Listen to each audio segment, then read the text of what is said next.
नमस्कार, मी आहे प्रफुल्ल केदारे. आपण पाहत आहात मीडिया भारत न्यूज. महाराष्ट्राच्या गुवाहाटीनंतर पुन्हा एकदा उल्हासनगर महानगरपालिकेच्या नगरसेवकांचा प्रशिक्षण दौरा गुवाहाटीत झाला. तो चर्चा रंगला. परंतु यासाठी करण्यात आलेला 65 लाखांचा खर्च नेमका कोणासाठी केला, कोणाच्या तिजोरीतून केला, हा प्रश्न सीमा अहुजा, राष्ट्रवादी काँग्रेस पक्ष, शरद पवार गटाच्या ज्या शहर जिल्हाध्यक्ष त्यांनी उपस्थित केला. विषय असा होता की महापौरांनी आपला महापौर दरबार चालू केलेला आहे. 5ही प्रभागांमध्ये जाऊन या नागरिकांच्या प्रश्नांना उत्तरं देणार होती आणि हा पहिलाच दरबार त्यांनी भरवलेला असताना सीमा अहुजा यांनी हा प्रश्न उपस्थित केला आणि या प्रश्नाने त्यांना भंडावून सोडलं. एकंदरीत घटना पूर्ण महाराष्ट्राने पाहिली. नेमकी काय आहे आपण पुन्हा एकदा त्यांच्याकडनं जाणून घेणार आहोत.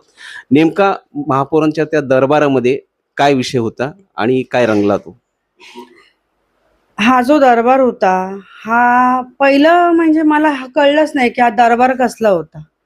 जेव्हा माझी तिथे एंट्री झाली तेव्हा त्यांनी टोकन नंबर घ्यायला सांगितले. चला ठीक आहे, तुमचा जो नियम आहे तो मी पाळला, तुमचा टोकन नंबर घेतला. त्याच्यानंतर मी जेव्हा तिथे बसले होते त्या महापौर जवळ सगळे जी जनता होती त्याच्यातले एक एक टोकन नंबर तिथे जात होते. तिथे त्यांना प्रश्न विचारत होते, पण माईक वरती बोलायला कोणालाही तिथे अलाउड केलेलं नव्हतं. माईक फक्त ती लोक मागत होते जनता, तेव्हा त्यांना माईक देत होते. अदरवाईज मॅडमच्या कानात काय जाऊन प्रश्न विचारत होते हे अद्याप मला कळलेलं नाहीये.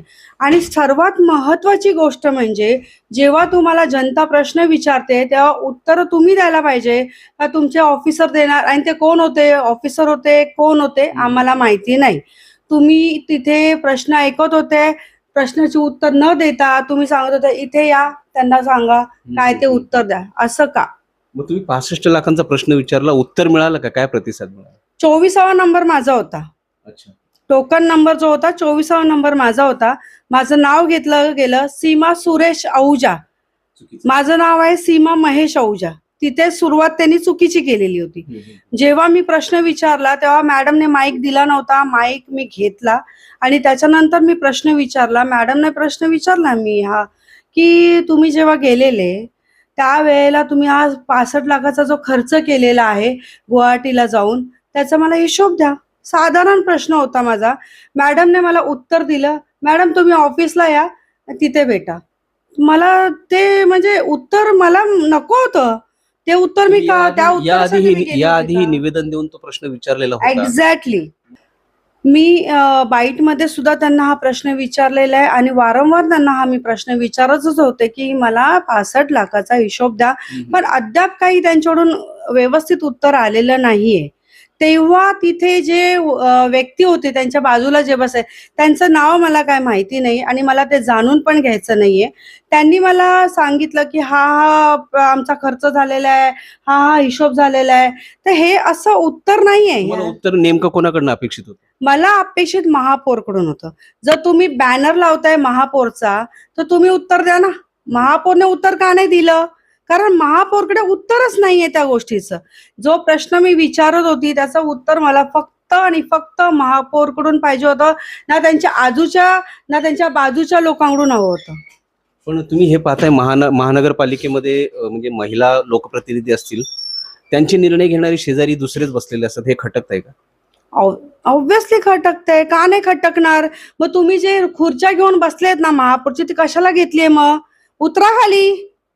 खुर्चीवर बसायचा अधिकार नाहीये तुम्हाला. जर तुम्ही सांभाळू नाही शकत आहे जनतेला, जनतेचे प्रश्नांचे उत्तर देऊ शकत नाहीये तर तुम्हाला हा अधिकार नाहीये.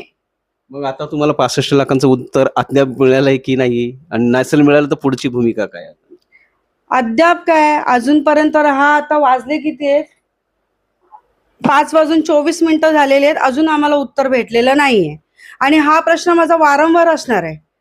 आणि माझं उल्हासनगर जनतेला सुद्धा सांगणं आहे, त्यांना मी सांगू इच्छिते की तुम्ही सुद्धा तुमचे प्रश्न त्यांना विचारा.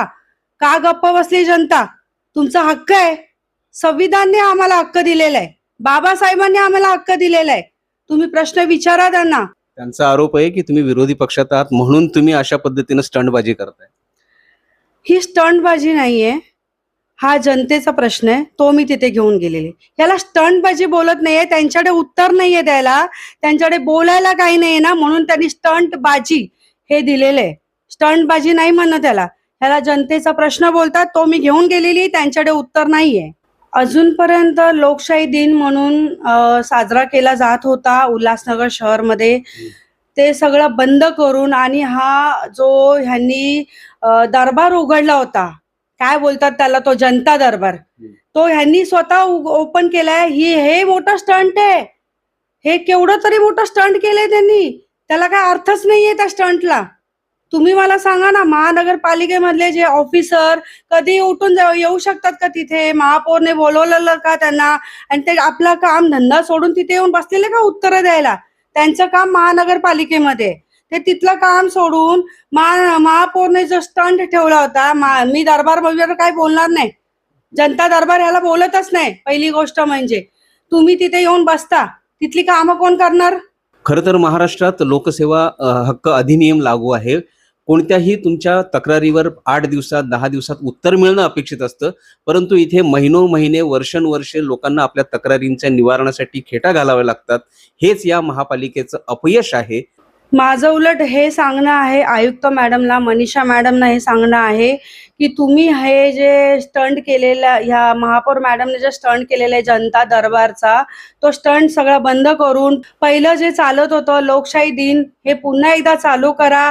त्याच्यामध्ये जनतेला आपले प्रश्न मांडू दे आणि त्यांची उत्तरं देण्यासाठी तुम्ही सतर्क राहा. आणि माझा हे पुन्हा एकदा निवेदन आहे, मॅडम, हे लोकशाही दिन पुन्हा एकदा चालू करा. आपल्या देशात लोकशाही आहे आणि लोकशाहीमध्ये अशा दरबारांना कुठलंही स्थान नाही, कुठलाही कायदेशीर आधार नाहीये. मात्र अशा पद्धतीनं अधिकाऱ्यांना आणि जनतेला वेठीस धरून दिशाभूल होत असेल तर ही थांबली पाहिजे आणि खऱ्या शासन निर्णयाच्या अनुषंगाने लोकशाही दिन जो महानगरपालिकेत होत होता तो पुन्हा सुरू व्हावा, अशी मागणी सीमा आहूजा यांनी केलेली आहे. यानंतर तरी आता आयुक्त यावर काहीतरी सकारात्मक किंवा कठोर पाऊल उचलतील का, हे उल्हासनगर वासियांना आता बघायचं आहे.